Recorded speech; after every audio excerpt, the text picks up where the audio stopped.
upaya untuk mendukung akselerasi digital nasional, Bakti tengah gencar membuka akses internet di NTB, Nusa Tenggara Barat, dan NTT, Nusa Tenggara Timur, termasuk diantaranya adalah di kawasan wisata super prioritas Mandalika, desa-desa di pelosok NTB dan NTT, hingga ke perbatasan Atambua. Di webinar Indonesia Moving Forward kali ini yang bertajuk Menjangkau yang Tidak Terjangkau, kita akan membahas progres pembangunan teknologi informasi dan komunikasi di sana, dan bagaimana dampaknya bagi masyarakat NTB dan NTT, khususnya di perbatasan dan pelosok.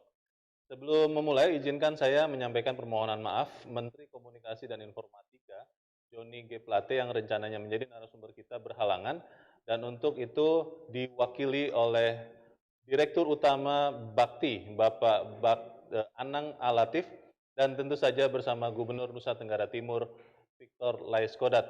Pak Anang dan Pak Victor, Pak Gubernur, selamat siang. Selamat siang, Bang Leonard. Baik, terima kasih sudah meluangkan waktu pada siang ini. Kita akan mencari tahu bagaimana sebetulnya menjangkau yang katanya tidak terjangkau itu. Saya ingin memberikan kesempatan secara bergantian, yang pertama kepada Pak Anang untuk memberikan informasi kepada kita semua. Sebetulnya apa yang sudah dilakukan oleh Kominfo, khususnya Bakti, untuk menjangkau daerah-daerah yang terpencil, baru kemudian nanti diikuti dengan pemaparan oleh Gubernur NTT. Pak Anang, sekitar 20 menit waktu Anda, Pak. Kami persilakan. Terima kasih, Bang Leonard. Selamat siang semuanya, para pemirsa, para penonton. Kami dari Bakti, Satuan Kerja di bawah Kementerian Komunikasi dan Informatika yang memang bertugas membantu menyelesaikan persoalan konektivitas, khususnya konektivitas digital. Kalau boleh saya berbarengkan dengan slide ya, jadi pandemi COVID-19 ini memberikan dampak signifikan bagi perubahan berbagai aspek kehidupan masyarakat. Di sektor kesehatan, pandemi ini menjadi momok yang masih menjadi misteri untuk dipecahkan, baik dari segi pencegahannya maupun penyembuhannya. Berbagai upaya dilakukan untuk menangani pandemi ini. Dari sisi ekonomi, keberadaan pandemi ini memberikan dampak negatif ya, seperti banyaknya layoff pekerja, terdampaknya sektor seperti pariwisata, transportasi, dan lainnya, hingga ancaman resesi di berbagai negara. Ancaman resesi ekonomi global akibat pandemi virus corona ini menjadi sesuatu yang dikhawatirkan oleh semua negara. IMF, International Monetary Fund, memproyeksikan kerugian perekonomian global akibat pandemi virus corona bisa mencapai 12 triliun dolar Amerika Serikat. Dan 95% negara-negara di dunia akan mengalami kontraksi atau pertumbuhan ekonomi di zona negatif, termasuk Indonesia. Laporan BPS mencatat pertumbuhan ekonomi Indonesia minus 5,32% pada kuartal kedua tahun 2020. Di sini bisa dilihat bagian kanan menunjukkan pertumbuhan GDP negara-negara di dunia pada kuartal 1 tahun 2020 ditunjukkan dengan warna gelap dan terangnya sesuai dengan legenda yang tertera. Di sini belahan bumi bagian utara nampak ya warna yang cukup tua ya mendominasi. Angka resesi global yang tertera di chart kiri tahun 2020 mencapai minus 6,2%. 2 kali lebih tinggi dibandingkan krisis finansial global di tahun 2007 sampai dengan 2009. Akibat adanya subprime mortgage loan yang gagal bayar pada sektor properti atau hipotek. Karena peminjam gagal bayar sehingga memicu kerugian perusahaan peminjaman dan menekan pertumbuhan. Next. Salah satu sektor yang paling terdampak karena pandemi COVID-19 ini adalah pariwisata ya. Dalam bagian di kanan tertera presentasi jumlah turis yang menurun di setiap kawasan. Bahkan di Amerika jumlah turis menurun drastis hingga 55% dibanding tahun 2019. Penurunan tertinggi terjadi di kawasan Asia Pasifik yang mencapai 72%. Selain jumlah turis, jumlah penerbangan harian pun menurun drastis di tahun 2020 seperti tertera di bagian sebelah kanan ya. Di sini terlihat di mana warna merah tua ya itu meningkat 2017, lalu warna biru 2018 hingga 2019 dan jatuh ya hampir setengahnya lebih di tahun 2020. Lalu dalam jurnal Impact on COVID-19 Pandemic on the Economy of Indonesia, setidaknya disebutkan ada 8 variabel yang dialami Indonesia. Pertama, data menyebutkan bahwa 1,5 juta pekerja dirumahkan karena pandemi.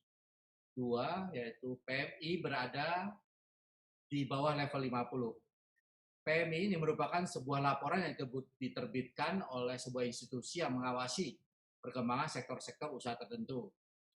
Jika PMI ini dirilis dengan angka di atas 50, maka sektor bisnis tersebut mengalami perkembangan ekspansi. Semakin tinggi angka indeks PMI ini, tentunya semakin besar pula perkembangan yang dialami. Jika PMI dirilis dengan angka 50, maka sektor bisnis tersebut mengalami stagnansi atau tidak ada perkembangan. Yang ketiga ada sejumlah lebih dari 12.703 penerbangan di 15 bandara dibatalkan. Lalu pada sektor layanan udara kerugian tercatat mencapai 207 miliar rupiah. Jumlah turis turun hingga mencapai 6.800 orang per harinya. Di sektor perhotelan, 6.000 hotel mengalami penurunan tingkat okupansi mencapai 50%. Impor menurun 3,7% hingga tanggal data ini dirilis. Dan inflasi mengalami peningkatan 2,9% dibandingkan dengan pertumbuhan di waktu yang sama tahun sebelumnya. Meskipun demikian, dalam hal transformasi digital, masyarakat dituntut untuk menjadi lebih melek teknologi dan internet. Dengan keterbatasan untuk bertemu secara fisik, metode berkomunikasi dan bersosialisasi secara virtual semakin meningkat. Presiden Jokowi menyebut pandemi COVID-19 telah mengubah cara kerja, beraktivitas belajar, hingga cara bertransaksi. Dari sebelumnya menjadi kontak fisik atau offline menjadi lebih banyak secara daring. Hal ini dibuktikan dengan adanya kenaikan penggunaan platform pertemuan secara virtual. Konsumsi hiburan digital on demand, meningkatnya tren dalam penyelenggaraan flexible working space, penerapan kebijakan working from home, maupun school from home, dan sebagainya. Terkait dengan ekosistem digital Indonesia, kini ekonomis semakin erat kaitannya dengan teknologi. Dari segi pembayaran, tren cashless society membawa masyarakat lebih suka menggunakan dompet digital. Begitupun untuk jual beli produk dan juga pemesanan jasa transportasi, baik darat, laut, udara, proses digitalisasi ini terjadi di semua aspek kehidupan. Tidak hanya di masyarakat perkotaan, namun perlahan masyarakat pedesaan juga terdampak dengan perkembangan teknologi ini. Dengan adanya COVID, permintaan soal internet justru makin meningkat. Imbasnya permintaan penyediaan internet ke Bakti meningkat. Lokasi-lokasi yang semula tidak begitu membutuhkan internet, kini dipaksa untuk mendapatkan internet dengan baik secara dalam waktu pandemi ini. Terutama di kawasan-kawasan yang belum terjangkau oleh internet. Keterbatasan kontak fisik membuat transformasi digital menjadi hal yang wajib harus diupayakan pemerintah secara lebih nyata dan bersifat segera. Untuk itu, penyediaan akses internet yang memadai bagi masyarakat telah menjadi prioritas bagi kami, Bakti Kementerian Kominfo. Prioritas Bakti saat ini adalah mengintensifkan pembangunan dan perluasan infrastruktur digital termasuk penyediaan internet di kawasan 3T, yaitu tertinggal, terdepan, dan terluar. Tanggung jawab Bakti adalah di daerah 3T. Bagian yang komersil dikerjakan bersama oleh operator. Sekilas potret ekosistem digital Indonesia, yaitu bahwa Indonesia saat ini memiliki populasi 272 juta dengan koneksi gawai mencapai 338 juta. Yang artinya dari beberapa penduduk kita memanfaatkan lebih dari satu gawai dalam kegiatan sehari-harinya. Jumlah pengguna internet mencapai 175 juta pada bulan Januari 2020 dan naik 25 juta dibandingkan bulan Januari tahun 2019. Pengguna akses sosial media di Indonesia mencapai 160 juta orang, naik 12 juta dibandingkan dengan bulan April 2019. Selain itu, e-commerce pun berkembang di Indonesia. Indonesia kini merupakan pasar digital terbesar di Asia Tenggara. Jumlah orang yang berbelanja secara online mencapai 168 juta, yang berarti lebih dari separuh penduduk Indonesia. Nilai untuk pembelian produk online mencapai 18,76 miliar US dollar di tahun 2019. Data GSMA menyebutkan bahwa Mobile Connectivity Index menyebut bahwa dari nilai 100, Indonesia mendapat nilai total 61,83. Secara infrastruktur, nilai Indonesia menurut GSMA adalah 57,39. Dari segi harga device dan pelayanan service, nilai Indonesia adalah 61,4. Di sisi kesiapan konsumen adalah 66,10 dan ketersediaan konten dari service mencapai 63,12. Nah, inilah yang khusus untuk infrastruktur kita mendapatkan indeks yang cukup tertinggal.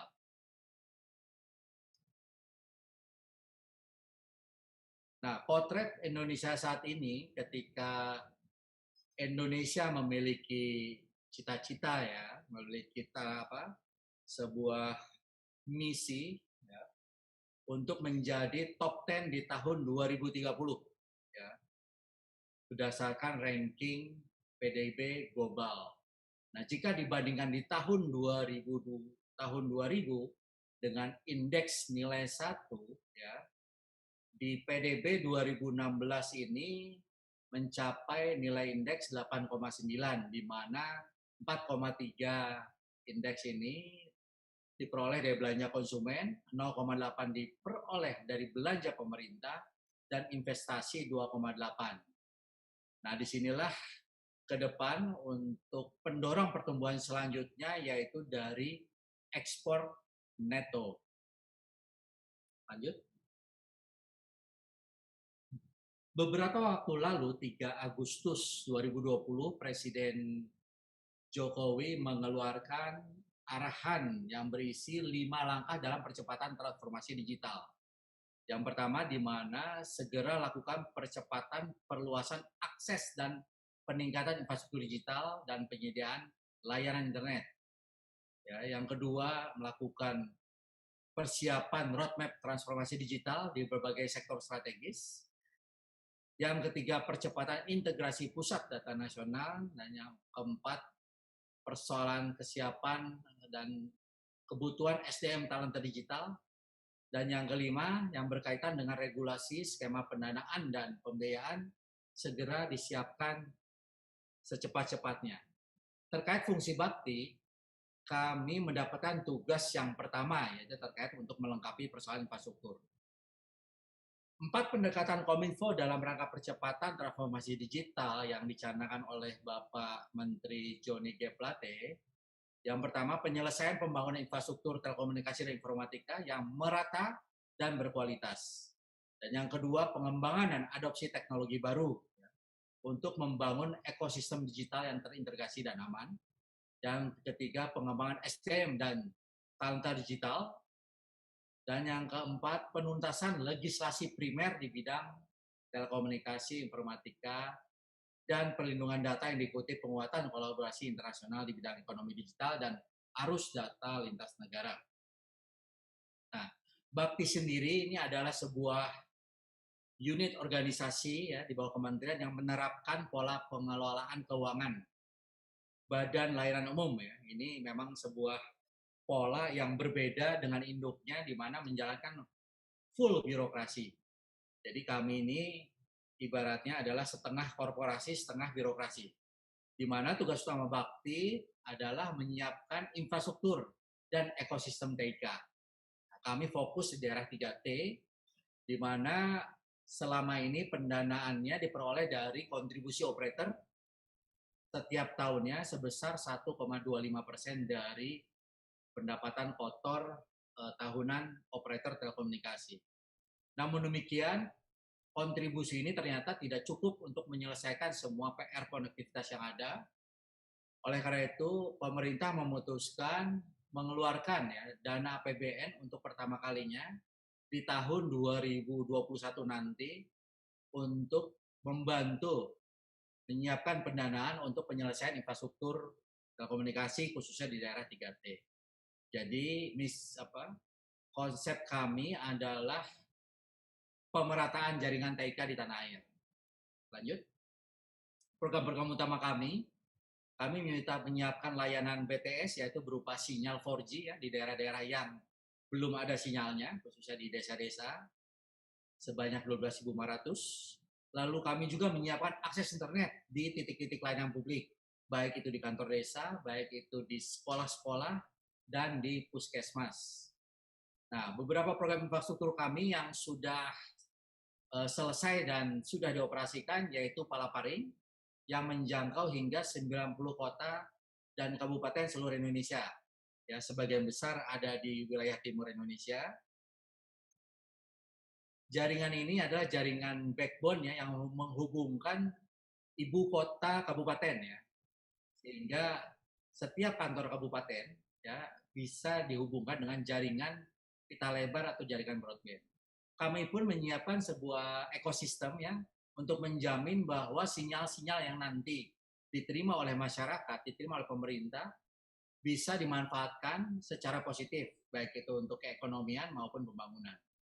Kami juga mengembangkan penyiaran, ya, khususnya penyiaran digital untuk daerah-daerah perbatasan, dan yang sedang dalam progres pembangunannya adalah satelit multifungsi.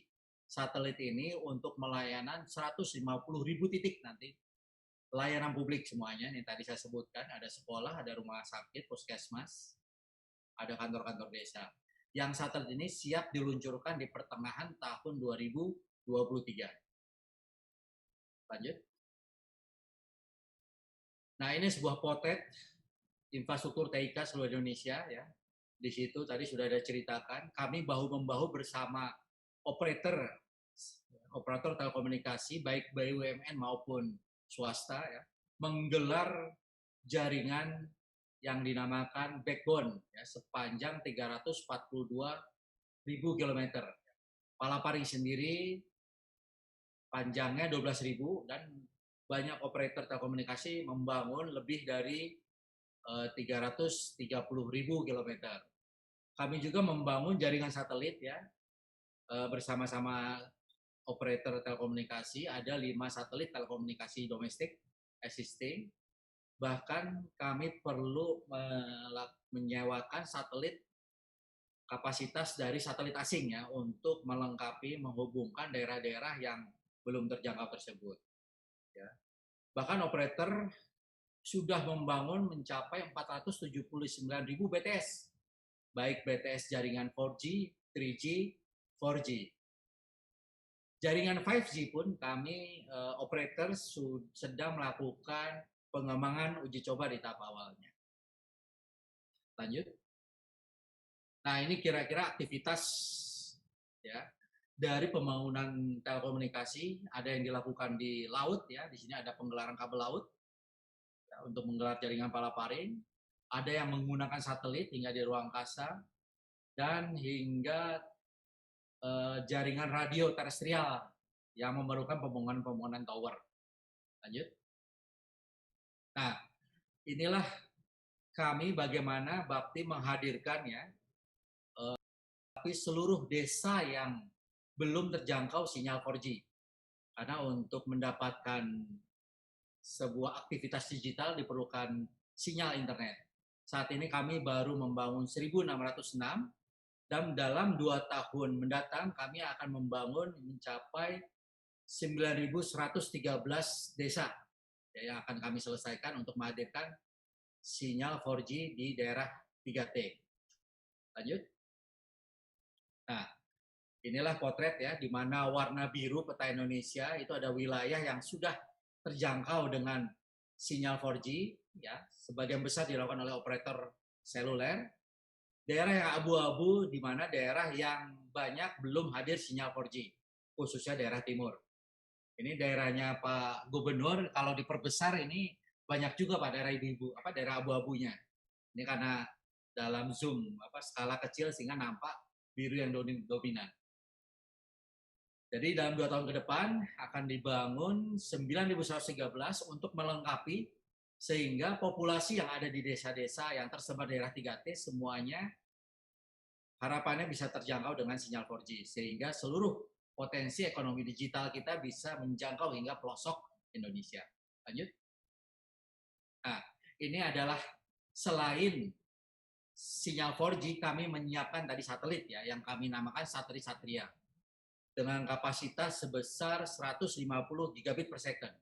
Ini adalah satelit sebesar 5 kali dari kapasitas yang ada satelit domestik saat ini. Jadi pemerintah sengaja menyiapkan satelit dengan kapasitas luar biasa besar sekali untuk menyiapkan layanan internet cepat di 150 titik, 150 ribu titik ya, layanan publik yang tadi sudah saya sebutkan, yang tersebar di seluruh Indonesia.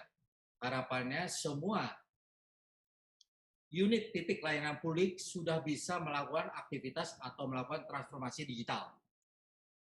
Lanjut. Nah, ini ada program pengembangan ekosistem juga. Kami tidak fokus hanya di infrastruktur, tapi juga mengembangkan khususnya di daerah 3T, ekosistem-ekosistem yang terkait dengan kesehatan, ya, misalnya pelatihan-pelatihan, ya, pencatatan kesehatan bagi ibu hamil, ya, di bagi bidan di puskesmas 3T, lalu di bidang kelautan dan perikanan adanya integrasi AIS ya dengan aplikasi nelayan Nusantara. E-commerce pun kami memberikan pelatihan-pelatihan UMKM secara digital ya kepada daerah-daerah 3T, pendidikan, pelatihan bagi guru khususnya di perbatasan. Lanjut.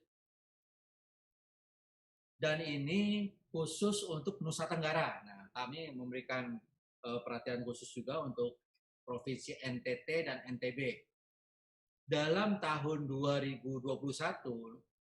ini kami menargetkan untuk menyelesaikan semua blank spot yang ada di desa-desa di 2 provinsi tersebut. Ya, dengan rencana di Kabupaten Nusa Tenggara Barat sebanyak 35 dan di Nusa Tenggara Timur ini mencapai 421 desa ya, yang tersebar di berbagai kabupaten seperti yang tercantum dalam slide di atas. Nah, di sini target kami bahwa 2021 khusus untuk Nusa Tenggara untuk menyelesaikan semua desa ya, sehingga Pak Gubernur ya, Bang Victor dimohon nanti ketika internet hadir ya, apalagi dengan 4G, kalau masyarakatnya protes pulsanya kuotanya cepat habis ya, tolong dibantu aja Pak, agar mereka bisa melakukan keekonomian digital. Karena tentunya dengan layanan 4G ya, internet hadir ya, bisa membuat masyarakat desa melakukan hal-hal yang kita lakukan di kota-kota di Jakarta atau di Pulau Jawa lakukan. Ya, inilah konsep pemerataan digital. Lanjut. Pak Anang, mohon maaf, waktu Anda tinggal 3 menit ya Pak? Ya, ini adalah potret lokasi-lokasi yang akan kami bangun, ya, di mana warna merah ini yang sudah kami bangun, ya, dan akan menyusul di tahun. Nah, ini bahkan di slide masih bicara tahun 2022, Pak Gubernur ya. Tetapi sudah ada perintah dari Pak Menteri untuk menyelesaikan semuanya di tahun 2021. Sehingga harapan kami dari Pak Gubernur, kerjasama kami untuk ketersediaan lahan ya, di mana kami akan membangun tower bisa difasilitasi hingga ke desa-desa. Nah, ini penting karena percepatan ketersediaan lahan ini menjadi kunci suksesnya program pembangunan BTS 4G. Lanjut. Daerah pariwisata super prioritas ya, dan agenda internasional di 2 provinsi ini menjadi fokus kami juga. Kami baru saja 2 minggu lalu bersama Pak Menteri mendatangi Kuta Mandalika, lanjut ke Labuan Bajo untuk memastikan bahwa ketersediaan nanti didukung oleh khususnya oleh kepala-kepala daerah ya. Di situ ada kami undang bertemu sapa juga dengan Bapak Gubernur dan kepala bupati setempat ya untuk memastikan kelancaran dukungan program pembangunan BTS 4G ini. Lanjut. Nah, ini jumlah yang sudah terpasang di Lombok ya, lanjut. Dan ini yang tadi sudah jelaskan ya, khusus fokus kepada Labuan Bajo ya. Kami melengkapi sinyal-sinyal yang sudah disediakan oleh operator, khususnya untuk desa-desa sekitar Labuan Bajo ya. Karena Labuan Bajo ini bukan cuma Pulau Komodo, ternyata banyak lokasi-lokasi wisata lainnya yang perlu didukung dengan ketersediaan sinyal 4G. Lanjut. Ya, ini kami menyiapkan ya program secara masif ya dalam waktu 2 tahun ke depan ya. Ada 8.000 9.000 BTS yang kami siapkan ke depan dalam 2 tahun ini. Lanjut. Oke. Ini strategi kami bagaimana kami menyelesaikan target-target dengan perlunya dukungan dari kepala daerah. Demikian Bang Leonard ya, semoga ini memberikan pencerahan kepada para pemirsa semua. Baik, terima kasih Pak Anang Latif untuk informasinya. Kalau saya terus terang melihat update ini gembira sekali Pak, karena bahwa membangun itu ternyata ya benar-benar dikerjakan. Mungkin kalau boleh usul harus lebih banyak lagi menceritakan ini kepada masyarakat, kepada bangsa ini Pak Anang, supaya kita sama-sama bisa membantu. Nah, saya ingin memberikan kesempatan berikut kepada Pak Gubernur Nusa Tenggara Timur, Pak Victor Laiskodat. Bang Vicky atau Pak Gubernur, ada yang mengatakan begini, selama ini kita mengenalnya lagu dari Sabang sampai Merauke. Di antara Sabang dan Merauke, terutama daerah Pak Gubernur, itu sudah agak lupa bagaimana membangunnya. Nah, apakah memang benar demikian dan bagaimana kondisi ini bisa dibantu untuk dipercepat? Pak Gubernur, saya berikan kesempatan untuk presentasi sekitar 20 menit, dan bagi Bapak Ibu yang ingin bertanya boleh menulis dari sekarang di kolom Q&A dengan format nama, dash perusahaan atau institusi, dash pertanyaannya. Pak Victor, sekitar 20 menit, silakan Pak. Baik, terima kasih Pak Leo dan Pak Anang. Nusa Tenggara Timur memang adalah salah satu provinsi termiskin ketiga di Indonesia. Jadi itu datanya seperti itu. Dan oleh karenanya memang seluruh arah dan kebijakan pembangunan di Nusa Tenggara Timur rata-rata harus didukung oleh majority transfer daerah itu mendominasi anggaran untuk membangun Nusa Tenggara Timur. Oleh karenanya pada saat kepemimpinan Bapak Presiden Joko Widodo itu Nusa Tenggara Timur luar biasa mengalami bantuan dan pertumbuhannya. Hari ini pada kuartal ketiga NTT pertumbuhan ekonominya 1,8, itu positif tentunya dan kita bergembira untuk itu. Dan pada sore hari ini saya ingin menyampaikan terima kasih kepada Bapak Presiden Joko Widodo melewati Kementerian Kominfo dan juga Bakti yang dalam hal ini juga melakukan tugas-tugas pekerjaan di daerah-daerah terluar, itu memberikan kontribusi yang positif tentunya bagi Nusa Tenggara Timur. Kita tahu bahwa kalau dasar pemikiran pembangunan itu dasarnya demand side, maka NTT akan selalu tertinggal. Tapi dengan keberadaan dan pemerintahan Joko Widodo, maka desain pembangunan khususnya seperti infrastruktur digital saat ini dengan supply side, maka saya yakin bahwa NTT akan mengalami pertumbuhan yang luar biasa. Kita tahu bahwa data yang ada di saya, ICOR NTT itu 10, itu menunjukkan bahwa produknya apabila dihasilkan sebuah produk harusnya dengan kos Rp1, dia akan menjadi Rp10. Nah, itu sangat tinggi tentunya. Itu datang sumbangan terbesar karena infrastruktur, juga infrastruktur IT yang sekarang kita bicarakan ini. Karena itu saya harapkan di dalam pembangunan BTS dan yang lain-lain yang telah dilakukan oleh Bakti. Terima kasih juga Pak Menteri yang terus mendorong agar Nusa Tenggara Timur dengan new normal ini orang bisa sekolah dari rumah di NTT tidak bisa berlangsung dengan baik. Karena itu saya selalu katakan sekolah dari rumah itu artinya libur, kerja dari rumah artinya di NTT itu libur. Karena tidak ada infrastruktur yang cukup untuk mendukung apa yang disampaikan oleh pemerintah pusat untuk itu.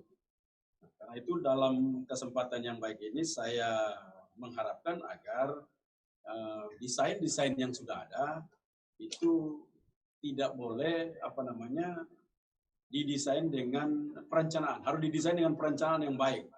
Seperti NTT itu 3.000 desa, berapa sajakah blank spot yang ada, kan datanya harus dimulai oleh Kominfo, berapa dan blank spotnya dan mana saja desa-desa yang tercover, sehingga kita bisa mendesain perencanaan pembangunan ekonomi digitalnya juga itu bisa terarah.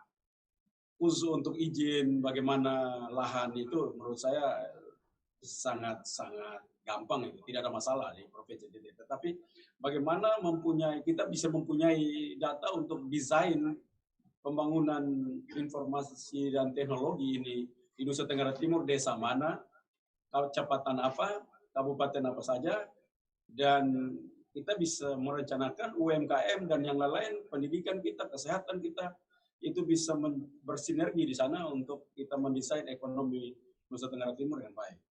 Nah, itu menjadi tantangan tersendiri karena berbeda antara Pulau Jawa ataupun pulau-pulau lain dengan NTT, karena NTT itu kepulauan. Jadi mempunyai rentang kendali yang sangat terbatas sehingga tidak ada pilihan lain selain telekomunikasi dan informasi serta internet itu sebuah keharusan itu. Karena itu tidak cukup menurut saya, harusnya sekitar 2022 kita sudah harus ada sekitar 500 sampai 700 BTS ada di Nusa Tenggara Timur. Dan itu lewat kesempatan ini kepada Pak Joni Plate untuk tidak boleh melihat pembangunan infrastruktur, khususnya infrastruktur telekomunikasi dan informasi ini dengan cara kewilayahan ataupun desa per desa, tetapi dilihat juga bagaimana masalah-masalah kewilayahan itu juga harus dilihat. Contoh seperti di Labuan Bajo, kita tahu bahwa Taman Nasional Komodo mempunyai pulau yang begitu banyak dan saya lihat tadi itu sudah bagus, tetapi tempat-tempat lain juga dibutuhkan peran serta itu lebih cepat sehingga kita bisa menyelesaikan masalah-masalah terbaik. Sebagai gubernur saya berkeliling di desa-desa dan pertanyaannya selalu itu, bagaimana kami belum punya signal yang cukup sehingga kami bisa mampu melakukan hubungan interaksi dengan dunia luar, juga bagaimana sekolah dari rumah tetapi kami tidak punya jaringan informasi berkaitan dengan itu. Nah, karena itu pada kesempatan ini saya kemarin ada di Rejua juga langsung menelpon ke Pak Menteri dan terima kasih karena saya lihat tadi di Sabu Rejua sudah ada perencanaan untuk 2021. Terima kasih untuk itu. Tetapi tentunya lompatan-lompatan ekonomi yang akan kita inginkan di Nusa Tenggara Timur sebagai provinsi termiskin ketiga di Indonesia, kalau pendekatannya dibagi sama rata di seluruh Indonesia, maka tidak ada harapan untuk itu. Maka harus ada sebuah komitmen besar dari nasional untuk bagaimana infrastruktur, baik jalan, jembatan, teknologi, informasi, dan internet itu harus mempunyai kebijakan yang berbeda. Terima kasih kepada Bapak Presiden karena cara berpikir itulah yang membuat Nusa Tenggara Timur sedikit terlihat hari ini. Kita lihat bahwa Labuan Bajo mendapatkan dukungan anggaran besar dari pemerintah pusat. Kalau tidak ada Pak Jokowi, Labuan Bajo tidak ada seperti ini. NTT tidak akan ada seperti ini. Karena itu keberpihakan pemerintah pusat itu sebuah keharusan dan tidak boleh dibuat sama di seluruh Indonesia. Tidak boleh pembangunan infrastruktur itu sama seperti Pulau Jawa. Dia harus lebih tersistem, lebih terencana dan didahulukan untuk kita menjawab tantangan ini. Yang kedua, bahwa NTT itu berhadapan dengan negara Australia, berbahasa Timor Leste, kan itu akan membuat tampak depan kita mampu untuk berkomunikasi dengan baik dan punya martabat yang lebih baik. Kita tahu bahwa dulu sebelum Pak Joko Widodo menjadi presiden, perbatasan khususnya perbatasan antara Timor Leste dan Indonesia yang dalam hal ini di Motoain itu buruk sekali punya kita. Tapi hari ini kita punya orang-orang di sekitar di sebelahnya akan lakukan potret dan melakukan ambil gambar di tempat-tempat kita. Dan itu sebuah kebanggaan. Begitu juga dengan infrastruktur telekomunikasi kita. Kita harus punya kemampuan untuk itu. Begitu juga dengan jaringan listrik. Ini berhubungan sekali. Karena itu saya minta juga dalam momentum ini bagaimana bisa kolaborasi sehingga jangan dibangunkan BTS tapi listriknya pun setengah mati, dan itu nanti listriknya mati lalu telepon juga stop, dan ini akan membuat kesusahan yang luar biasa. Daerah-daerah seperti ini memang harus tentunya khusus untuk Kementerian Komunikasi dan Informasi harus melakukan kolaborasi dengan PLN untuk didorong secara serius dalam rangka bagaimana ini dapat dikerjakan dengan hasil yang maksimal.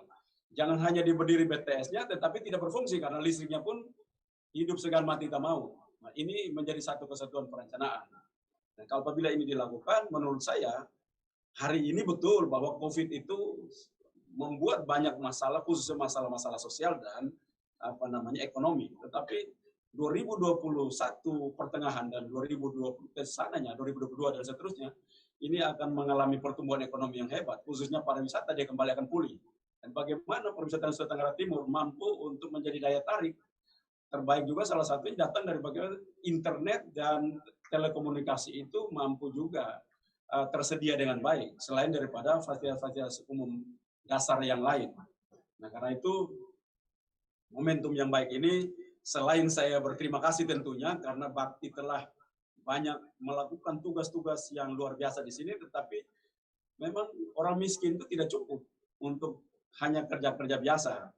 Harus ada lebih lagi ekstra datang daripada teman-teman dari Kominfo, juga PLN, dan tentunya ini akan sangat membantu kami karena di beberapa tempat sebagai gubernur saya berkunjung, begitu telepon saya tanya, kenapa BTS-nya ada kok tidak aktif? Oh, listriknya mati, Pak. Nah, itu berarti kan sinergi kolaborasi antara Kominfo dan PLN itu juga harus berjalan bersama. Tentunya tupoksinya berbeda, tempatnya berbeda, tetapi pemerintahan itu tidak boleh berdiri sendiri-sendiri. Pekerjaan itu harus kolaborasi, sehingga tidak boleh yang satu membangun, yang satunya tidak, lalu tidak berfungsi. Apalagi kita tahu bahwa kalau berjalan dengan baik, dikerjakan dengan baik, kita punya sekolah-sekolah, tempat wisata, puskesmas yang kita harapkan ke depan, tidak perlu lagi orang merujuk kepada rumah sakit rujukan, tetapi pasiennya itu lewat telekomunikasi yang ada, internet yang ada, kita bisa mampu operasi di tempat dengan petunjuk-petunjuk dokter ahli dari rumah sakit baik dari Kupang maupun dari Labuan Bajo, sehingga desa-desa itu mampu melakukan operasi-operasi dengan dokter-dokter umum, tetapi atas petunjuk dan arahan daripada dokter-dokter tidak punya teknologi yang cukup untuk itu.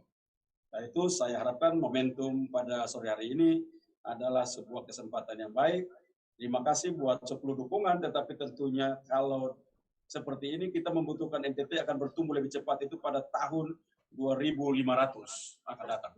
Maka itu tentunya kita sudah tidak ada. Innalillahi wa inna ilaihi raji'un yang 5 kali baru kita bisa membangun NTT. Tetapi kalau supply side-nya ini dikerjakan dengan pertimbangan-pertimbangan bahwa kewilayahan yang rentang kendali kepulauan itu harus segera dibenahi, maka pertumbuhan ekonomi sebagai gubernur 2021-2022 pertumbuhan ekonomi yang saat hari ini 1,8 itu akan capai 1,6 dengan bantuan-bantuan mengurangi lagi logistik yang ada karena begitu tinggi ICOR-nya karena logistik tentunya. Tapi kalau ini sudah dibangun, seluruh infrastruktur dibangun, baik infrastruktur jalan dan listrik maupun teknologi informasi, saya yakin pertumbuhan ekonomi NTT akan melejit karena kita mampu memasarkan seluruh produk-produk UMKM kita, seluruh produk-produk yang ada di Nusa Tenggara Timur dengan baik. Saya pikir itu saja yang ingin saya sampaikan. Terima kasih. Baik, terima kasih Pak Victor Laiskodat, Gubernur Nusa Tenggara Timur. Menarik sekali Pak Victor karena tadi Anda mengatakan bahwa di triwulan ketiga pertumbuhan NTT ekonomi tumbuh positif 1,8%. Sementara angka nasional kita baru saja sama-sama mengetahui turun 3,49%. Jadi kalau saja seandainya provinsi-provinsi lain bisa seperti NTT, harusnya kita bisa segera keluar dari kondisi negatif ini. Bapak Ibu peserta webinar, kita sesaat lagi akan berdiskusi dan kita akan mendalami seperti apa sebetulnya menjangkau yang tidak terjangkau. Saya kembali mengingatkan Anda untuk menyampaikan pertanyaan di kolom Q&A dengan format nama, desk perusahaan atau institusi, desk pertanyaan, dan kita akan kembali sekitar 1 menit dari sekarang. Tetaplah bersama kami.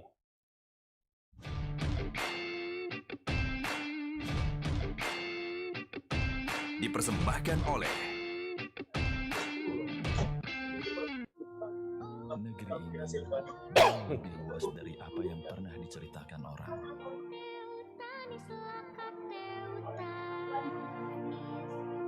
Namun di ujung sana, ada bagian negeri ini yang belum tersentuh layanan telekomunikasi. Kami bertekad kuat untuk menemukan bagian itu sampai ke ujung negeri. Di tempat ini, kami menghadirkan sinyal, memberikan layanan untuk mereka yang membutuhkannya. Ini bakti kami, bakti yang kami lakukan dengan segenap jiwa dan raga. Buka jalan, hadirkan harapan baru, melayani mereka yang belum terlayani, menghubungkannya dengan berjuta kesempatan dan harapan. Ini bakti kami untuk Indonesia.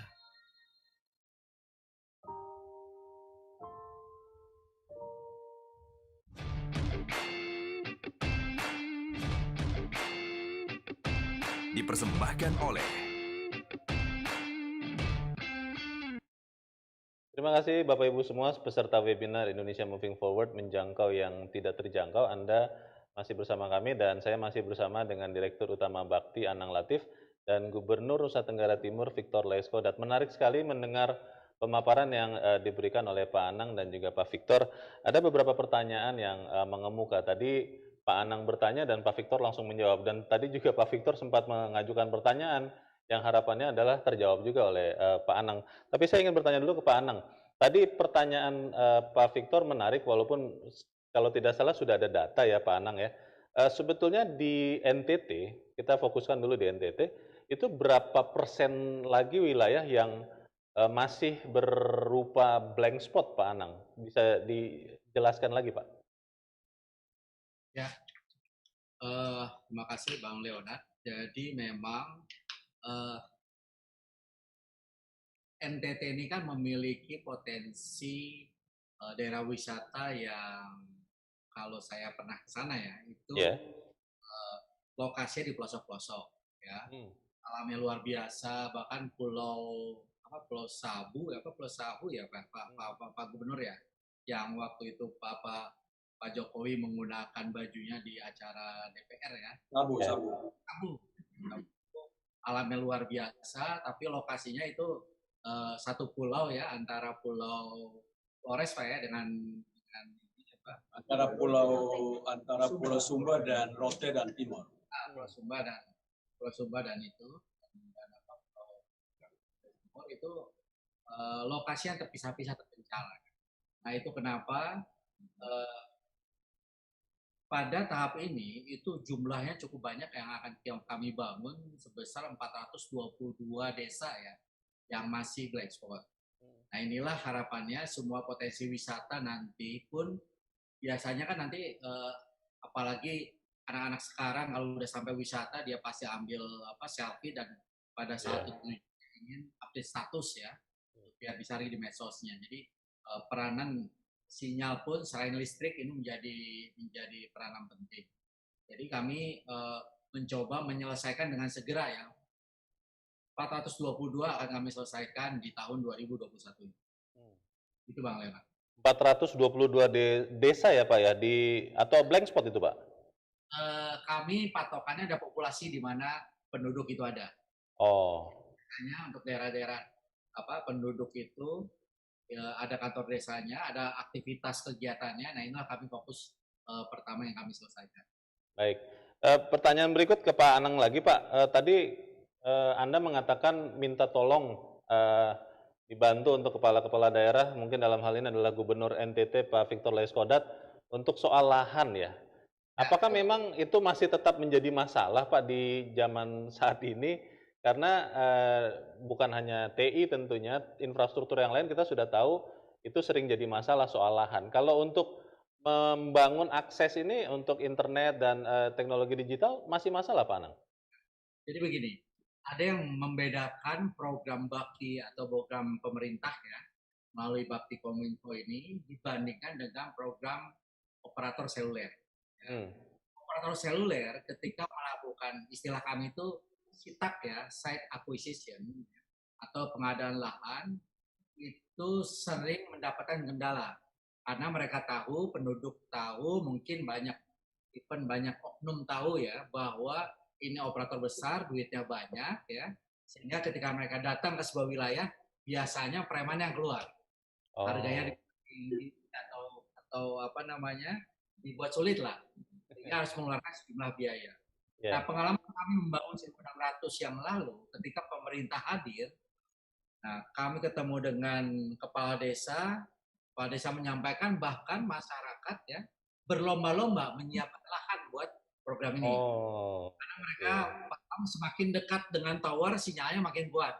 Karena kebetulan kan 20x20 ya, yang biasanya untuk daerah-daerah 3T terpencil itu bukan masalah. Ya, sesuatu yang sulit didapat. Jadi inilah uniknya program ini, sehingga untuk lebih mempercepat program ini kami minta dukungan kepada kepala daerah. Karena ini sudah kami buktikan 1.600 berjalan, ini bahkan kami tidak mendapatkan kendala. Ya. Kalau ada kendala sedikit lah. Ya. Ini Pak Anang mumpung ada Pak Victor ini, karena jangan sampai sama sekali ada kendala lahan. Pak Victor, boleh dijelaskan tidak Pak, kira-kira di NTT itu untuk teman-teman dari Bakti untuk membuka akses terutama internet dan teknologi digital, apa benar Pak Victor masih ada oknum yang mencoba mencari keuntungan yang tidak pada tempatnya dengan lahan? Bagaimana Pak Gubernur? Saya pikir kalau itu informasi ke saya, harusnya di NTT tidak ada. Karena tidak ada BTS kan sangat kecil. Lahan yang dibutuhkan untuk membangun pelabuhan laut, bandara, jalan, yang hari ini saya menjadi gubernur hampir sangat kecil ya. Ada tetapi teratasi dengan baik, dan saya pikir apalagi cuma BTS. BTS kan itu not big deal. Oke. No big deal ya. Ini Pak Anang kita percaya betul kepada Pak Victor. Saya kembali lagi ke Pak Anang. Pak Anang, tadi Pak Gubernur dengan mungkin sedikit sinisme mungkin ya Pak Victor ya, mengatakan bahwa kalau pembangunan teknologi informatika dibangun sama proporsinya antara Jawa, antara Indonesia bagian barat dengan Indonesia bagian timur, maka NTT baru akan sejahtera atau maju tahun 2500 ya Pak Victor ya tadi katanya. Dan itu menjadi sesuatu yang menarik. Apakah Bakti punya strategi untuk mengakselerasi yang di timur, khususnya di NTT ini Pak Anang, atau memang ya sesuai dengan kebutuhan dan jangan-jangan anggaran yang ada? Bagaimana Pak Anang? Jadi Pak Menteri sudah berkomunikasi dengan berbagai menteri di kabinet yang khususnya keuangan dan sudah melakukan hal ini kepada Bapak Presiden. Dan Bapak Presiden tadi seperti disampaikan arahannya pada tanggal 3 Agustus lalu yang berkomitmen untuk menyelesaikan semuanya. Jadi usulan kami pembiayaan untuk menyelesaikan seluruh persoalan gap sinyal ya yang ada di timur, di NTT, di NTB, bahkan hingga di Papua, itu mendapatkan dukungan penuh baik dari Bapak Presiden maupun Bapak Menteri Bappenas dan Ibu Menteri Keuangan. Jadi kebutuhan untuk penyelesaian tadi seperti saya sampaikan 2 tahun ke depan, itu sudah mendapatkan dukungan penuh pembiayaannya juga. Jadi tidak lagi membedakan mana barat mana timur ya, karena Pak Presiden Bush sudah berkomitmen bahwa Indonesia sudah harus siap melakukan transformasi digital secepatnya, di mana adanya gap-gap digital atau infrastruktur yang belum hadir segera diselesaikan. Seperti itu ya, jadi sudah jelas ya. Kalau strategi konkretnya ada tidak Pak Anang untuk misalnya, saya tidak tahu ya, saya mungkin terlalu menyederhanakan, membangun di Jakarta misalnya 1, sementara di NTT ini harus 56 atau 80 begitu. Sudah ada strategi yang seperti itu tidak Pak? Nah, sebenarnya gini, Undang-Undang Telekomunikasi memandatkan pembangunan jaringan telekomunikasi itu sebenarnya sepenuhnya kepada badan usaha baik itu BUMN maupun swasta. Ya. Namun demikian pada tahun 2005 ya, dengan Telkom dan Indosat ya dilakukan, Telkom diprivatisasi ya, dan Indosat juga dibeli kepemilikannya sebagian oleh asing, sehingga mereka tidak lagi menjadi 100% agen pembangunan. Itulah kenapa tahun 2006 diberlakukan adanya kontribusi untuk sektor telekomunikasi yang dinamakan kontribusi USO, di mana kontribusi itu akhirnya dikelola oleh sebuah unit baru dibentuk 2006 yang sekarang menjadi Bakti. Ternyata menyelesaikan PR yang tidak dibangun oleh badan BUMN dan swasta ini tidak cukup dengan kontribusi yang dikumpulkan. Nah, kita di awal tahun ya, seiring dengan adanya COVID ya, ketika semua masyarakat yang belum mendapatkan sinyal berteriak, bagaimana kami bisa menjalankan hidup normal, padahal sinyal belum ada disampaikan kami. Ya, bagaimana kami bisa melaksanakan work from home atau school from home ya, padahal sinyal belum ada di kami. Nah, disitulah akhirnya Bapak Presiden ya, 3 Agustus menyampaikan komitmen beliau ya, memerintahkan kepada kami, Kementerian Kominfo dan Kementerian Keuangan untuk pembiayaannya menyelesaikan, pertama prioritas adalah penyelesaian infrastruktur ya. Baik. Jadi kami hanya menyelesaikan porsi-porsi yang tidak bisa dilakukan oleh operator karena alasan komersial. Karena lokasi-lokasi tersebut tidak bisnis visible lah dengan bahasa mereka. Baik, saya ingin ke Pak Gubernur, Pak Victor. Kalau melihat dampak pandemi COVID-19 ke Indonesia, itu yang salah satu sektor yang paling terpukul itu kan pariwisata ya Pak. Dan ini adalah satu, kalau tidak salah, sektor unggulan untuk NTT, Labuan Bajo, dan mungkin ada tempat-tempat yang lain. Kalau melihat kondisi seperti sekarang Pak, apa yang bisa dilakukan oleh teman-teman di Bakti dan juga pemerintah pusat untuk membantu bangkitnya kembali pariwisata khususnya di NTT, Pak Victor? Ya, dengan sekarang Bakti telah membangun BTS-BTS dan akses internet, dan terus akan dibangun. Tadi 422 desa lagi akan dibangun. Ini dalam hitungan saya, apabila dikerjakan dengan baik dan bisa selesai, maka masalah-masalah tentang bagaimana turis itu hadir di Nusa Tenggara Timur nanti, khusus untuk Labuan Bajo, Sumba, Rote, Alor, itu akan lebih meningkat ya. Kalian tahu bahwa NTT itu kondisi ekonominya itu sebelum COVID relatif sangat kecil. Walaupun pertumbuhan ekonominya agak bagus, tetapi pertumbuhan ekonominya bertumbuh di antara kue yang sangat kecil, sehingga baginya pun tetap kecil. Tapi dengan bantuan pemerintah pusat hari ini, Pak Jokowi memberikan perhatian serius terhadap Nusa Tenggara Timur.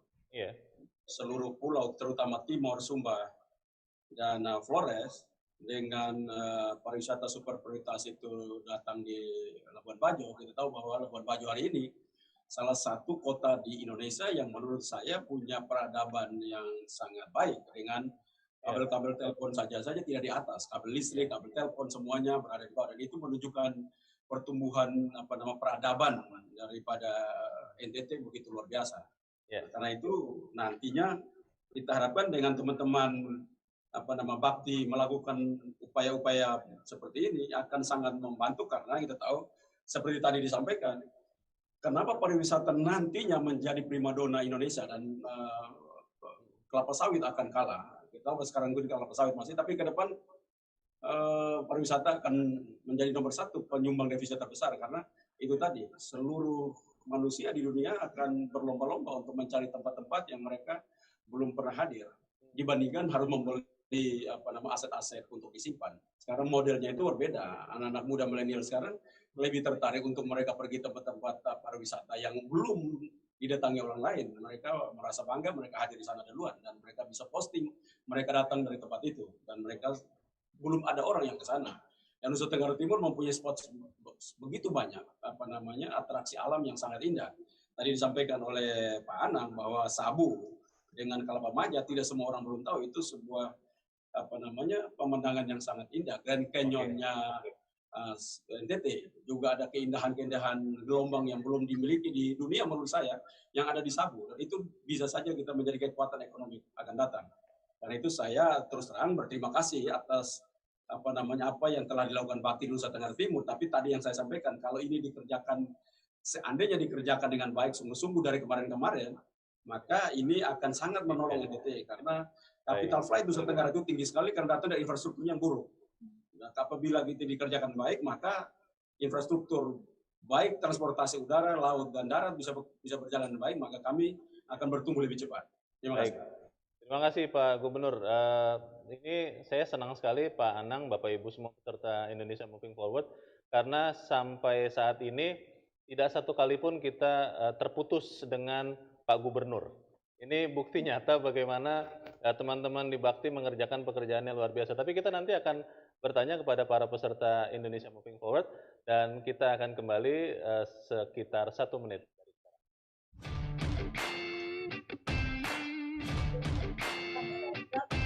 Dipersembahkan oleh kalau kita punya negeri ini ketergantungan jauh terhadap lebih Surabaya luas itu dari apa yang pernah diceritakan orang.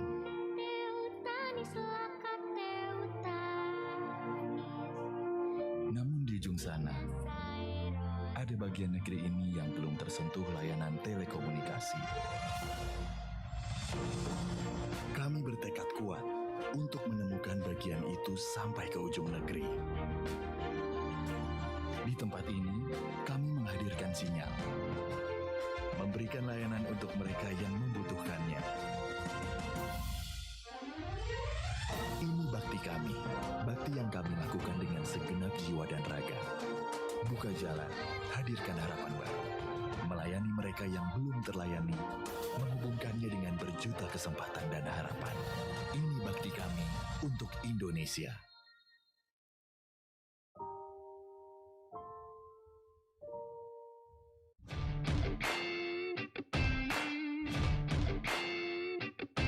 Dipersembahkan oleh Terima kasih Bapak Ibu, Anda masih bersama kami dalam Indonesia Moving Forward, masih bersama saya Gubernur Nusa Tenggara Timur Victor Laiskodat dan Direktur Utama Bakti Anang Latif. Pak Victor dan Pak Anang, beberapa peserta Indonesia Moving Forward sudah mengajukan pertanyaan lewat kolom Q&A, dan kita akan mencoba menjawab beberapa di antaranya. Yang pertama ada dari Pak Suyatno. Pak Suyatno di Amanah Mulia yang bertanya begini, di Indonesia bagian timur ini masih banyak infrastruktur yang masih ketinggalan, apalagi fasilitas internet. Padahal sekarang ini kebutuhan internet dan komunikasi pada umumnya sudah menjadi kebutuhan mutlak yang harus dipenuhi. Untuk program percepatan, bagaimana program ini bisa terpenuhi secepatnya, targetnya berapa lama, lalu juga untuk 2 provinsi yang akan segera diresmikan, 2 daerah atau tujuan wisata internasional, yaitu khususnya Labuan Bajo dan Mandalika. Saya minta Pak Anang dulu Pak, boleh menjawab pertanyaan dari Pak Suyatno ini. Silakan Pak Anang. Ya, Pak Suyatno, jadi seperti yang tadi pernah saya sampaikan, bahwa masih tersisa ke depan dari 9.113 ya, yang jadi target kami masih tersisa 7.904 desa atau kelurahan ya, yang belum mendapatkan sinyal 4G secara layanan internet. Nah, ini akan kami selesaikan dalam 2 tahun ke depan. Ya. Khusus yang di luar Papua, itu akan mendapatkan target kami di akhir tahun 2021. Papua karena medannya yang cukup berat ya, sebanyak 3.700 yang di Papua akan diselesaikan di tahun 2022. Jadi penyelesaian target inilah yang selesai keduanya di akhir tahun 2022. Sebagian ada yang sudah selesai duluan, kita lakukan di 2021. Saya kira demikian. Jadi termasuk Labuan Bajo dan Mandalika juga. Mandalika bahkan bersama-sama operator kemarin kami mengikuti rapat kesiapan daerah super prioritas ya, wisata super prioritas. Mandalika mendapatkan sinyal yang lebih baik ya dari operator. Bahkan kami Bakti mendapatkan tugas hanya di pesisirnya Mandalika, tugasnya nggak banyak. Ya, karena sudah mendapatkan kualitas yang baik di operator. Khusus Labuan Bajo kami mendapatkan jumlah yang lebih banyak ya, karena ternyata potensi alamnya banyak hingga ke pelosok-pelosok ya daerah wisata. Sehingga acara besar nanti di tahun 2023 ya, di mana nanti akan ada ASEAN Summit dan G20. Nah ini kami harus memastikan semuanya surrounding sekitar Labuan Bajo ini terjangkau dengan baik. Baik, terima kasih Pak Anang sudah menjawab pertanyaan Pak Suyatno. Semoga ini bisa memberikan kejelasan. Pertanyaan berikut ini datang dari Pak Adrianus Laning dari Radio Dian Mandiri Network. Untuk Pak Gubernur, Pak Victor Laiskodat. Kira-kira Nusa Tenggara Timur butuh berapa BTS lagi untuk sinyal internetnya bisa menjangkau seluruh NTT? Tadi sudah dikerjakan, dikatakan sampai 700 BTS. Dan juga apakah sudah berkoordinasi dengan Kominfo untuk bisa dipercepat? Lalu bagaimana juga koordinasi dengan PLN agar bisa bersinergi sehingga meskipun listrik mati, internet tidak ikut mati juga. Bagaimana Pak Victor? Ya, untuk saat ini memang kita masih banyak kendala tentunya. Kita harapkan nanti teman-teman dari Bakti ini akan banyak membantu, dan saya lihat di lapangan juga sangat banyak terbantu, dan ini dikerjakan dengan baik. Saya harapkan di 2022 ini rata-rata sekitar 90% seluruh masalah di Nusa Tenggara Timur bisa teratasi.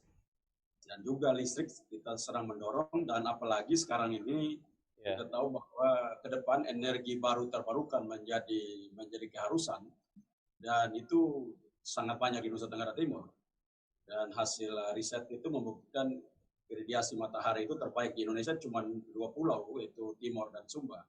Karena itu menurut saya ini menjadi kekuatan buat ekonomi buat Nusa Tenggara Timur. Dulu di saat zaman-zaman dulu sebelum saya lahir, minyak menjadi kekuatan dunia. Tapi hari ini energi baru terbarukan menjadi kekuatan dunia. Dan apabila kalau ini dikerjakan dengan benar, baik Pemprov maupun pemerintah pusat bersama-sama mengerjakan program ini dengan baik, maka menurut saya Nusa Tenggara Timur akan menatap masa depannya lebih baik. Terima kasih. Pak Victor, boleh dijelaskan sedikit Pak, kalau ini pertanyaan dari saya Pak, masih related dengan pertanyaan energi itu Pak.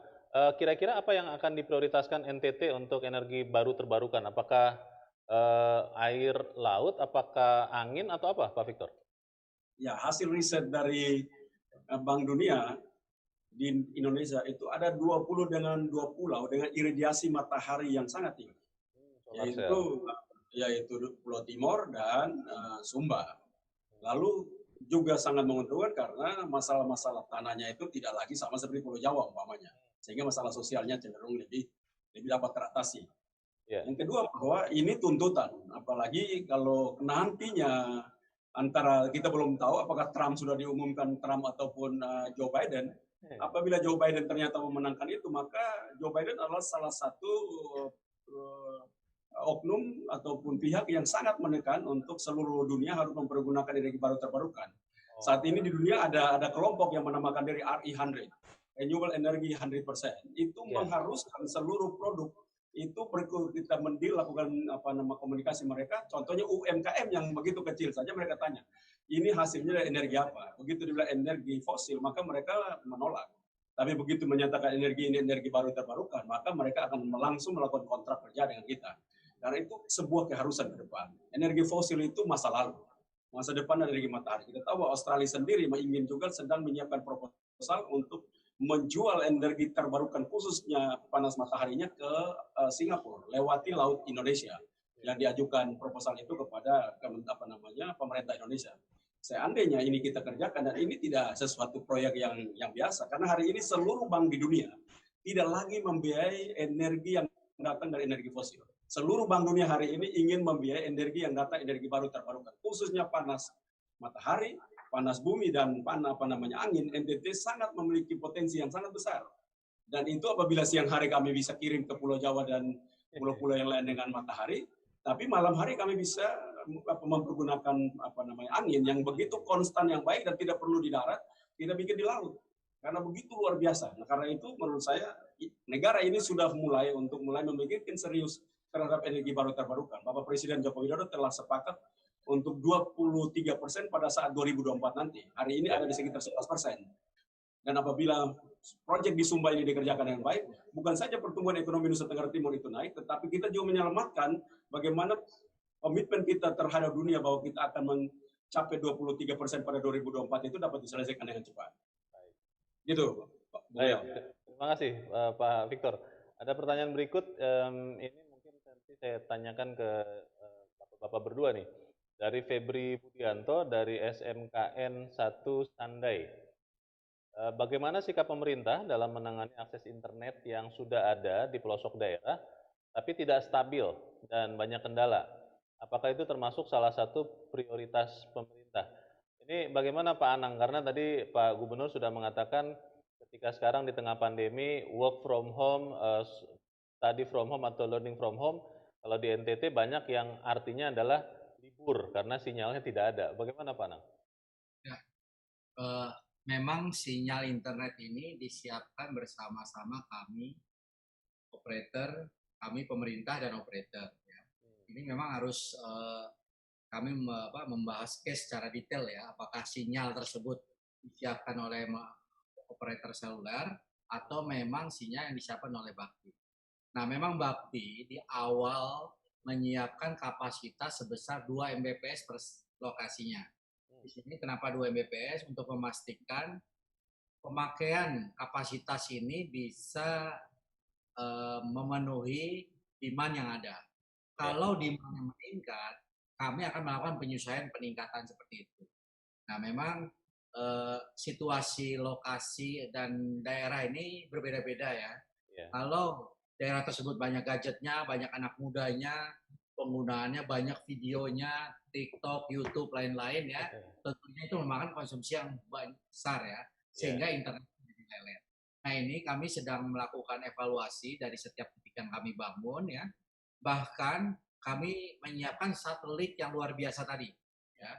Kalau toh ada katakanlah internetnya lemot ya, karena memang kapasitas satelit yang di angkasa yang ada sudah terbatas, nanti secara perlahan kami tingkatkan dengan penggunaan satelit yang kami bangun, yang kapasitasnya luar biasa besar. Jadi inilah pemerintah secara bertahap mengatur pemakaian kapasitas ini ya. Kalau memang ada yang kurang kita tambahkan, kita ambil dari kapasitas satelit mana untuk mendukung penggunaan kapasitas di daerah tersebut, di desa tersebut. Baik. Terima kasih Pak Anang sudah menjawab pertanyaan dari Pak Febri Budianto. Bapak-bapak dan Bapak Ibu peserta Indonesia Moving Forward, kita memiliki seorang penanya yang akan menyampaikan pertanyaannya secara langsung atau live question. Beliau adalah Yahya B. Sunario, CEO Business Forum Indonesia. Pak Yahya, dipersilakan Pak, mau bertanya kepada siapa dan sampaikan langsung pertanyaannya. Silakan Pak Yahya.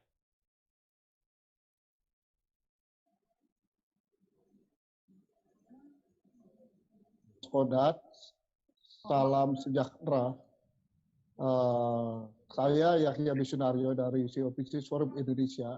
Ada dua hal yang saya ingin pertanyakan pada Bapak. Yang pertama itu adalah apa sih yang akan menjadi program atau kebijakan dari Pemda Provinsi Nusa Tenggara Timur untuk dapat menarik lebih banyak investor ke Nusa Tenggara Timur yang tidak hanya terpaku kepada Labuhan Bajo dan Labuhan Bajo lagi.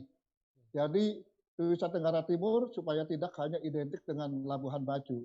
Potensi-potensi apa yang dapat ditawarkan dan kebijakan apa yang akan diluncurkan untuk menarik investor. Dan yang kedua adalah bagaimana kebijakan Pemda Nusa Tenggara Timur dalam hal pendidikan, meningkatkan kualitas pendidikan.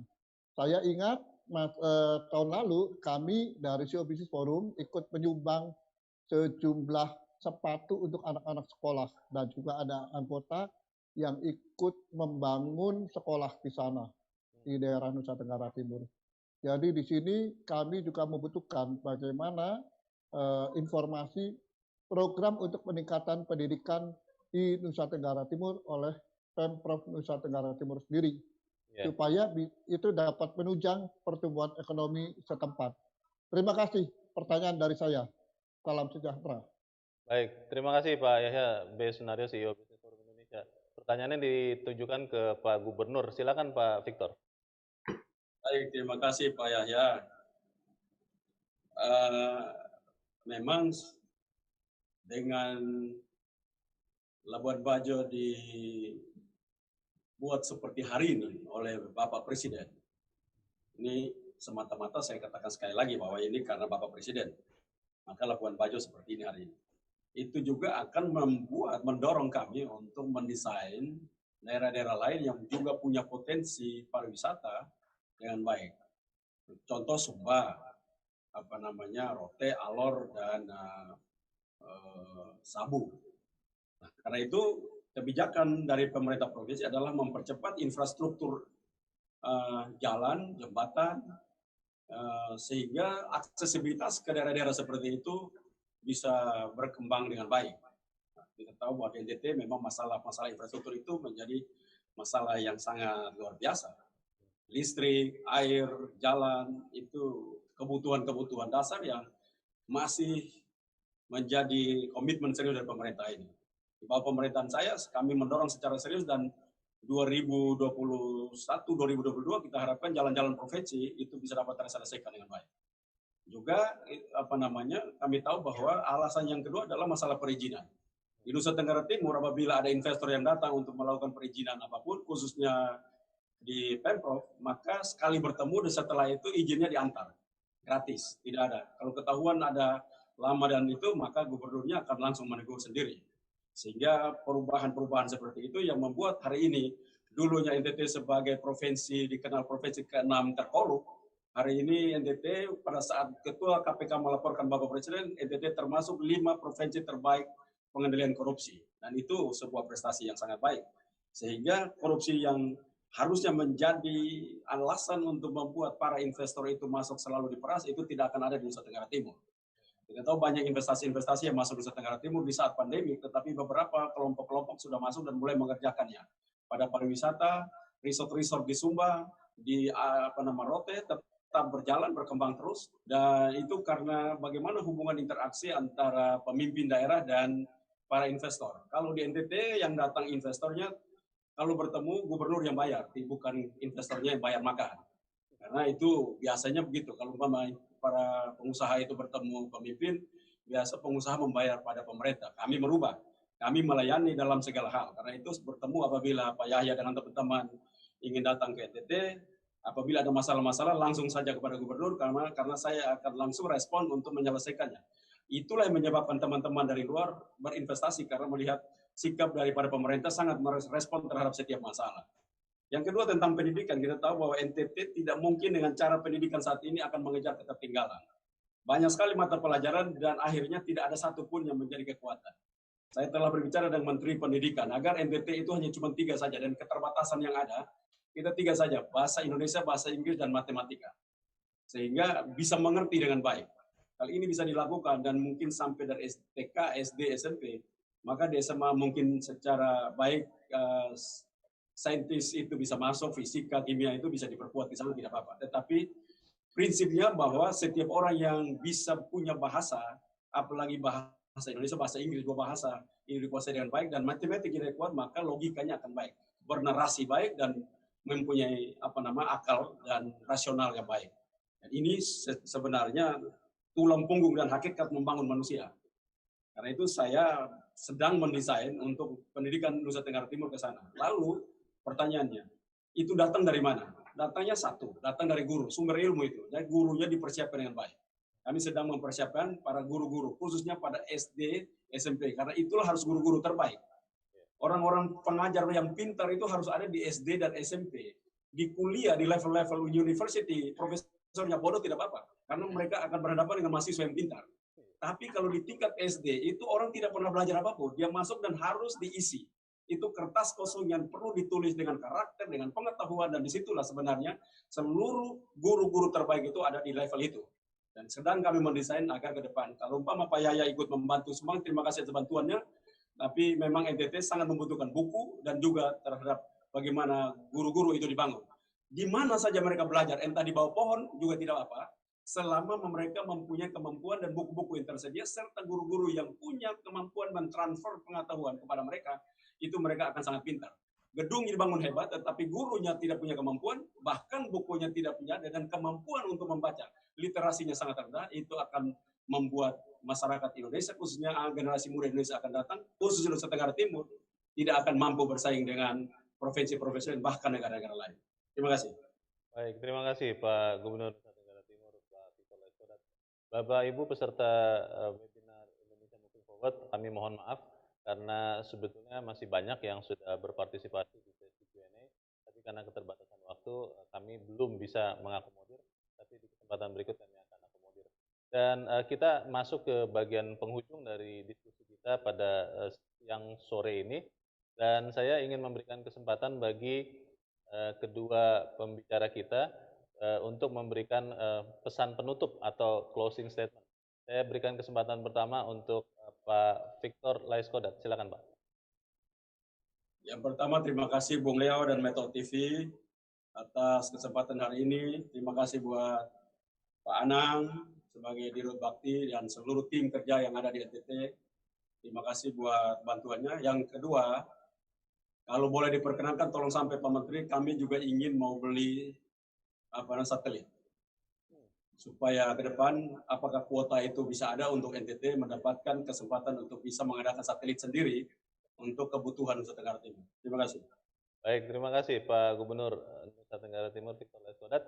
Dan kesempatan berikut kepada Direktur Utama Bakti Kominfo, Pak Anang Latif. Silakan Pak Anang. Ya, terima kasih Bang Leonard. Jadi Bakti sebuah kesempatan, sebuah yang mungkin tidak terulang lagi bahwa kami bisa ikut ya bersama-sama Pak Gubernur membantu persoalan konektivitas, menyelesaikan persoalan konektivitas yang ada di NTT. Jadi kesempatan ini mungkin bagi Bakti tidak akan terulang lagi ya untuk bisa membangun bersama-sama Pak Gubernur menyelesaikan persoalan sinyal hingga ke pelosok-pelosok ya. Jadi harapannya Pak Gubernur nanti ketika internet hadir ya bisa menjangkau seluruh masyarakat di Bapak. Peran Bapak menjadi penting ya, bagaimana internet itu bisa bermanfaat secara positif. Kalau itu dibiarkan, kami khawatir internet nanti dampak negatif yang berdampak kepada masyarakat ya, sehingga justru akan merugikan kita dalam bernegara ya. Nah, jadi peran Pak Gubernur penting ya nanti untuk memberikan pendampingan atau arahan kepada masyarakat ya untuk manfaat internet sepositif-positifnya. Demikian. Baik, terima kasih Pak Anang Latif. Dan Bapak Ibu semua, kita berterima kasih kepada Direktur Utama Bakti Kominfo Pak Anang Latif dan juga Gubernur Nusa Tenggara Timur Victor Laiskodat. Dan kita berharap betul Bapak-bapak, Ibu-ibu yang mengikuti webinar ini bahwa ini bagian kecil dari usaha kita untuk mendukung akselerasi digital nasional. Dan kita walaupun masih di tengah pandemi COVID-19, kita harus optimis. Kita sudah terbukti sebagai bangsa yang sangat kuat menghadapi berbagai krisis sebelumnya. Semoga Kominfo melalui Bakti bisa benar-benar memeratakan akses internet, tentunya didukung oleh segenap pimpinan di daerah. Dalam hal ini adalah salah satunya Gubernur Nusa Tenggara Timur Pak Victor Laiskodat, agar kita benar-benar bisa menutup kesenjangan digital. Jangan sampai lagi ada blank spot dimanapun di bumi Indonesia. Dan saksikan terus atau ikuti terus Bapak Ibu Indonesia Moving Forward selanjutnya. Untuk mengetahui agendanya silahkan memfollow akun Instagram idm.indonesiamedia atau idm.indonesiamedia disambung semua untuk bisa mengikuti agenda Indonesia Moving Forward selanjutnya. Atas nama teman-teman yang bertugas pada siang sore ini, saya mengucapkan terima kasih untuk kebersamaan Bapak Ibu semua. Tetap semangat, saya Leonard Samosir. Terima kasih Anda telah mengikuti Indonesia Moving Forward. Negeri ini jauh lebih luas dari apa yang pernah diceritakan orang. Kalau nggak beli itu kita beli ya. Jadi suatu aktivitas. Namun di ujung sana, ada bagian negeri ini yang belum tersentuh layanan telekomunikasi. Kami bertekad kuat untuk menemukan bagian itu sampai ke ujung negeri. Di tempat ini, kami menghadirkan sinyal, memberikan layanan untuk mereka yang membutuhkannya. Ini bakti kami, bakti yang kami lakukan dengan segenap jiwa dan raga. Buka jalan, hadirkan harapan baru. Melayani mereka yang belum terlayani, menghubungkannya dengan berjuta kesempatan dan harapan. Ini bakti kami untuk Indonesia.